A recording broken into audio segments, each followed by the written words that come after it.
കർത്താവിന്റെ വിശുദ്ധഗിരിയിൽ അവിടത്തേക്ക് ശുശ്രൂഷ ചെയ്യാൻ അഭിഷേകം ചെയ്യപ്പെട്ട് 2 സഹോദരന്മാർ. യുഎസിലെ ബൊളിംഗർ കുടുംബത്തിലെ ജ്യേഷ്ഠാനുജന്മാരായ ഫാദർ മൈക്കിൾ ബൊളിംഗറും ഫാദർ റോബർട്ട് ബൊളിംഗറും ദിവസങ്ങളുടെ വ്യത്യാസത്തിലാണ് പൗരോഹിത്യം സ്വീകരിച്ചത്. മെയ് 24-ന് ന്യൂജേഴ്സിയിലെ ന്യൂവാർക്കിലുള്ള Basilica of the Sacred Heart കത്തീഡ്രലിൽ 29-കാരനായ മൈക്കിൾ പുരോഹിതനായി അഭിഷേകം ചെയ്യപ്പെട്ടു. ന്യൂവാർക്ക് അതിരൂപതയിലെ കർദിനാൾ ജോസഫ് ഡബ്ല്യു ഡോബിൻ ഫാദർ മൈക്കിളിനെ അഭിഷേകം ചെയ്തപ്പോൾ അദ്ദേഹത്തിന്റെ സഹോദരൻ ഫാദർ റോബർട്ട് ബൊളിംഗർ നവവൈദികനെ തിരുവസ്ത്രങ്ങൾ അണിയിച്ച കാഴ്ച ഹൃദയസ്പർശിയായി.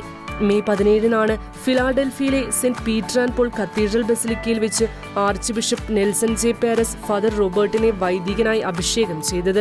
2 വയസ്സ് വ്യത്യാസം മാത്രമുള്ള ഈ സഹോദരന്മാർ കോൺഗ്രേറ്റ് സെക്യൂരിറ്റി ഇൻസ്പെക്ടറായ ഡേവ് ബൊളിംഗറിന്റെയും സോഫ്റ്റ്വെയർ പ്രൊജക്ട് മാനേജറായ കാരൻ ബൊളിംഗറിന്റെയും മക്കളാണ്.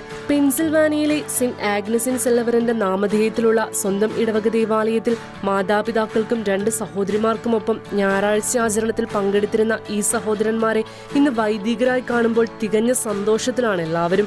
ഡേവ് കത്തോലിക്കനല്ലെങ്കിലും തന്റെ മക്കളുടെ തീരുമാനത്തിന് അദ്ദേഹം പൂർണ്ണ പിന്തുണ അറിയിച്ചു. മൂത്തയാളായ മൈക്കിൾ വിർജിയൻ ടെക്കിൽ ബിരുദം നേടിയ ശേഷമാണ് സെമിനാരിയിൽ ചേർന്നത്. ഫിലാഡൽഫിയയിലെ സെന്റ് ചാൾസ് ബെറോമിയോ സെമിനാരിയിൽ പഠിക്കുമ്പോൾ പൗരോഹിത്യത്തിലേക്കുള്ള തന്റെ ഇളയ സഹോദരൻ റോബർട്ടിന്റെ വിളിയെ അദ്ദേഹം പിന്തുണച്ചു. ഹൈസ്കൂൾ വിദ്യാഭ്യാസം പൂർത്തിയാക്കിയ ശേഷം റോബർട്ട് സെമിനാരിയിൽ ചേർന്നു. അതേസമയം നിയോ കാറ്റക്കുമെൻ മിഷണറി സംഘത്തെ പരിചയപ്പെട്ട മൈക്കിൾ ആ പ്രസ്ഥാനത്തോടൊപ്പം കുറച്ചുനാൾ മിഷണറി പ്രവർത്തനം ചെയ്തു. തുടർന്ന് സെമിനാരിയിലേക്ക് മടങ്ങിയെത്തിയ അദ്ദേഹം റോബർട്ടുമായി ബാച്ച്മേറ്റായി കഴിഞ്ഞിരുന്നു. പിന്നീട് അങ്ങോട്ട് സെയിം ബാച്ചിൽ ജ്യേഷ്ഠാനുജന്മാർ. മെയ് 18 ഞായറാഴ്ച ഫാദർ റോബർട്ട് ബൊളിംഗർ തന്റെ സ്വന്തം ഇടവക ദേവാലയത്തിൽ തന്റെ ആദ്യ കൃതജ്ഞതാബലി അർപ്പിച്ചു. തുടർന്ന് തന്റെ ജ്യേഷ്ഠ സഹോദരൻ ഫാദർ മൈക്കിളിന്റെ ആദ്യ പരിശുദ്ധ കുർബാന അർപ്പണത്തിൽ സഹകാർമ്മികനാകാനും അദ്ദേഹത്തിന് കഴിഞ്ഞു. തന്റെ ഒരുക്കത്തിന്റെ കാലഘട്ടത്തിൽ അത്രയും കൃപയാണ് തന്നെ നയിച്ചതെന്ന് ജേഴ്സി കാത്തലിക്കിന് നൽകിയ അഭിമുഖത്തിൽ ഫാദർ മൈക്കിൾ പറഞ്ഞു.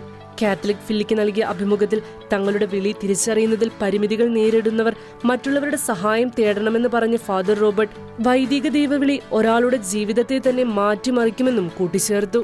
International desk Shekinah news.